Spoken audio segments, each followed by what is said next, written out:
રાજકોટમાં વરસાદે વિરામ લીધો અને ત્યારબાદ હવે રોગચાળો ફાટી નીકળ્યો છે।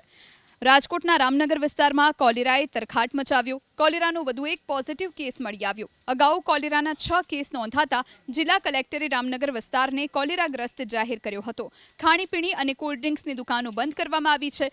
રામનગરથી થોડે દૂર આવેલા લોહાનગરમાં પણ કોલેરાના 2 કેસ મળી આવ્યા। ચોમાસાના કારણે રોગચાળાએ માથું ઉચક્યું છે।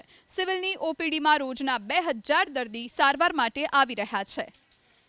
રાજકોટના રામનગર વિસ્તારમાં કોલેરાએ તરખાટ મચાવ્યો। કોલેરાનો વધુ એક પોઝિટિવ કેસ મળી આવ્યો। અગાઉ કોલેરાના 6 કેસ નોંધાતા જિલ્લા કલેક્ટરે રામનગર વિસ્તારને કોલેરાગ્રસ્ત જાહેર કર્યો હતો। ખાણીપીણી અને કોલ્ડ ડ્રિંક્સની દુકાનો બંધ કરવામાં આવી છે।